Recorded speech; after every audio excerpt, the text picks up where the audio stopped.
Dead and Hip Hop mixtape review. The boy Stalley Honest Cowboy. So I've been pushing for a fucking Stalley review for forever on Dead and Hip Hop for forever. Well, not for forever because the first one, I don't think it was out while we were still doing Dead and Hip Hop. The second one, yeah, Make Away Nice. I think it was out. And the second one came out. We were supposed to do it, you know, it didn't happen. So you know, it is what it is. But honestly, I'm honestly happy that we skipped the other two and we did this one.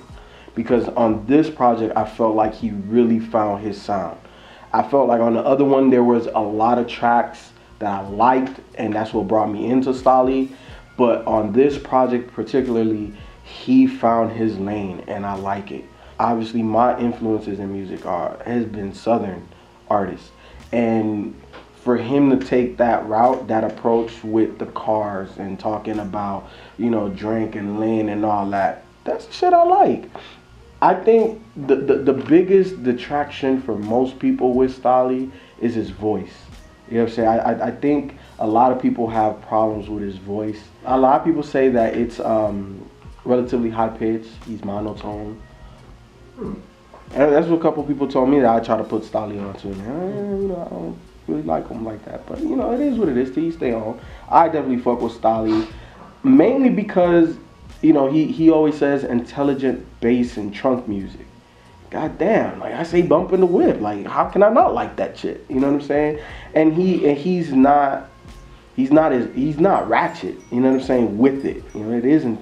I wouldn't say like intelligent, but you know, it's not ratchet. Goddamn, it's more sophisticated bass music and trunk music and all that. And I like that, man. And I like the fact that he found his niche finally. He finally found, for a complete project, because on Lincoln Way Nights and Savage Journey, it felt like a mixtape. It felt like it was pulling, didn't feel cohesive. And I feel like on this project, he wrapped it up. He's like, this is my lane and I got it. I got the producers, I got the features to make it sound right. And I love it, man. The first single off of it, Swingin', I thought it was a little, yeah. With Scarface? It was Scarface.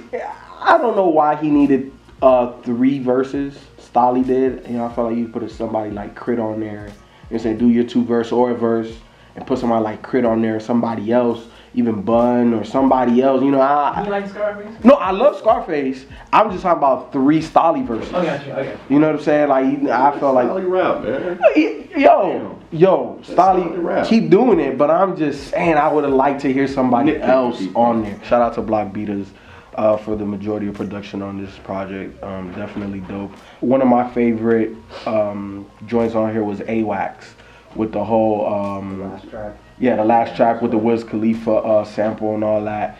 The beat was amazing.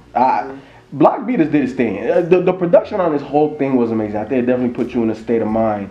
And then I think, as much as I like Swingin' in the first track too, Spaceships and Wood Grain, I think the standout track for me on this whole project is 1987. Yeah, that is the standout track on this project. Man, I think this is one of my favorite projects to come out, and I still listen to it. It's been a minute now that since it's come out, but I still listen to this at least every other day, at least once a week. Yeah, I enjoyed this project. I think I touch on Feefo's point. I think with this mixtape, I think he did kind of like find his lane, or I guess what type of music he's going to make. Because yeah, the first 2 projects was like, yeah, it was a couple of songs here and there, but for the most part, it was like average projects. But I think with this one, I think with him and Block Beaters, really, you can tell they finally found their groove on this project. I think my favorite song is the AWACS. I think that's my favorite track on the. I wish I could have got at least a Schoolboy Q verse instead of him doing a hook on there. But I think he did the hook. He did the hook well. He fit the hook. The way he did the hook was really good for there. And I'm assuming they both was born in 1987. That's probably why the name of the track. But sometimes Staly can kind of come off a little, I guess, less interesting. Like I guess boring almost. Like sometimes a little bit. But I think like I said, with this project, I think he made up for that. He really.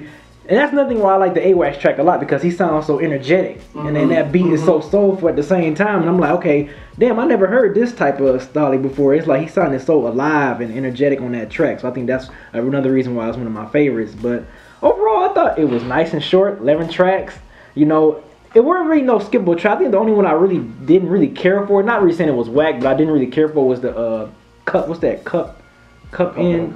Yeah, cup in, cup through, or something like that. Whatever that one. I think that was my least favorite track out of all of them. I was like, I can do without it. But most of these tracks was very cool, very laid back. He sounded very comfortable on this type of production for the first time, I think, throughout the whole project. And I just couldn't really get behind this tape. And I think it's a continuation of Savage. What was the other one that he had? Yeah, that one kind of has some peaks and valleys for me as well. But this one just kind of really only had 3 tracks that I like, man. Production, yeah, is good. I think the Block Beaters did some good things, but I think kind of like I'm really not into Stalley like that, you know? Or it's like his voice and the way he approaches tracks and rap over tracks, to me, just doesn't interest me. It kind of boring, a little bit monotone. There's nothing that kind of pulls me in to Stalley himself. Lincoln Way Nights was dope, and I like Lincoln Way Nights, but so you like Lincoln Way Nights better than this? Yeah. Lincoln Way Nights is the standout mixtape to me from Stalley so far, and the last 2 I haven't really been into. Stalley is like a stale Cheeto. Has anybody ever eaten a stale Cheeto? You know, when you take a bite of the Cheeto and you get that flavor like right at the beginning because the cheese is on top, but when you bite into it, you know, it's kind of soft and a little mushy. You're like, oh, what the fuck? It's like, and it doesn't have that crunch that you expect. Stalley doesn't have like that crunch to me that I expect. Like it's some flavor there, but it doesn't have the crunch to kind of really seal the deal for me. I don't know who you're gonna reach with that one. Huh? I don't know who you're gonna reach with that one. Whoever. Or stale Cheetos, stale potato chips, or whatever. Pick one and put it in there. I mean, shit. I mean, it's not that far off. But anyway, it didn't do it for me. I just got 3. Like swinging was good for me, man. Scarface came in and he just laced that bitch. Raise the Weapons. I like the way the beat changed on that one. And the Highest. I like the Highest. I thought the Highest was really good. So you ain't like 1987? I like Schoolboy Q on the Hook. You know, that was cool. 1988 was cool. Yeah. So that's 4 now. I felt, with this album, I felt like Ralph felt with Run the Jewels. Like, remember how you said that the first song, it set the pace for the entire album, and you just, you know, I felt that about this. The first song set the pace for the entire thing. Now, granted, he played it smart. You know, that first track was clear, precise, straight to the point. He said, this is what you guys are about to get. So if you don't like this track, you may as well turn the album off. I feel like if you were not a fan of that first track, you probably wouldn't have felt the rest of the album. Even though the album is varied as far as, you know, beats and things go, I think it was still a little too similar. Like, the album definitely sounded cohesive, but to B's point, it almost sounded a little bit boring because it was just like, I had the same feeling the whole album, with the exception of 1987, right? 1987, yeah, was cool. Then I was like, oh shit, okay, here we go, now we got a different feel. Then it was right back to the smooth shit. Now the smooth shit wasn't bad. It was a little bit too much of it. I definitely think Stalley sounds best on this mixtape than I've ever heard him. Ever. Including Friday Night Lights. Or not Friday Night Lights. Lincoln Way Nights, excuse me. I loved 1987. I really loved AWACS. I thought the production was incredible. I like that, like, if I remember correctly, it had those really nice drums on it. Some songs I did not like. Oh, and I liked Samson. Yeah. I thought that track was fresh. Now, I'll get you the songs I didn't like. The Highest. I did not like that song one bit. I thought it was overly typical. It was generic. It could have been thrown off, and I'd have been good. Weed songs just bored me. Feel the Bass. I thought that song was really average as well. But for the most part, this almost felt like a Big Crit-ish project. That's why I'm a little surprised when you said I just don't like it. That's why I made that face, like you didn't like it at all. To me, this is a project that I liked, but I just wouldn't listen to. Well, he didn't always like Big Crit though. That is true. Yeah. That is true. But you liked his last couple of projects, Yeah. right? So that's why I was just like, I don't really get it. But looking at the rest of the tracks, none of the tracks are jumping out at me. Besides those 2 that I really liked and those 2 that I didn't like. Everything else kind of flowed together. You know, even he just has a. I think Stalley has a great ear for beats. He just maybe needs to work a little bit harder on making the beats a little more varied, making them a little bit more, a little bit more different to make the album have some ups and downs. You don't have to make a bad song, of course, but just make it to where I feel something different from this track that I felt from this track.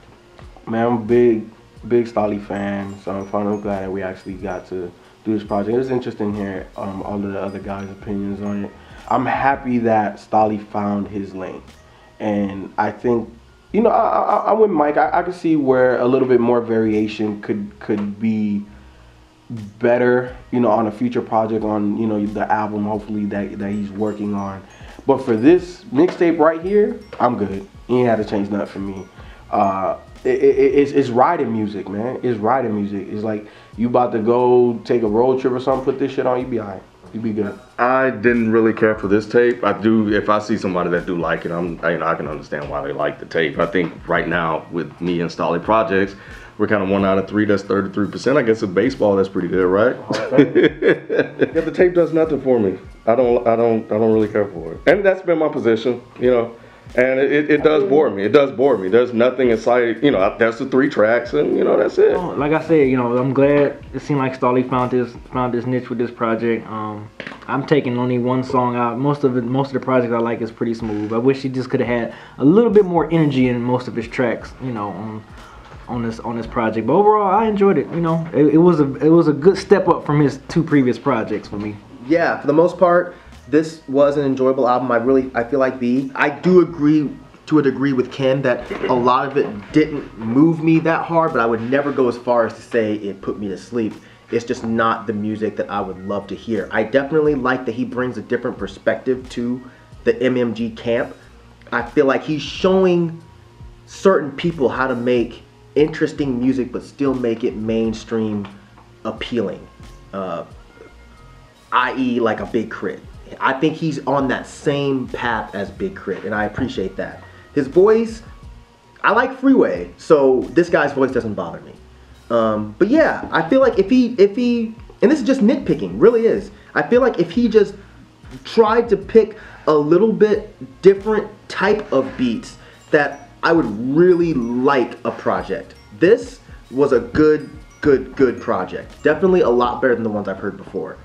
It was just that same smooth sound for me. When I get too much of it, I become disinterested. But yeah, overall, I like Stalley. I'll say that. I like Stalley. I'm not the biggest fan in the world of Stalley, but I like Stalley, and I'd be interested in hearing what he does. Oh, most def. Yeah, most def. He's what Wale should have been. And then I don't understand why they keeping him in that mixtape lane. Like, he hasn't even made an album under MMG yet. You know what I'm saying? Maybe because he was trying to find his sound, and they knew that. Maybe they knew that he was not ready yet for an album. Probably. Now he is, because this is his sound. Yeah, this is his niche. This is his sound. So what's your point? What's your point behind that question? If My I'm going point, to like Stalley on the track, let me ask that. Because I want to know if the reason why you like it is for everything but Stalley. Because that's how you're making it sound. The way you are expressing yourself as to your opinion, why you like it. So let me ask you this. So was Stalley the only rapper on Raise the Weapon? Was he the only rapper on The Highest? I'm not. But, no. I feel you. So obviously, there's songs that I can like that Stalley has. There's a whole mixtape of Stalley that I like called Lincoln Way Nights. Right? Okay.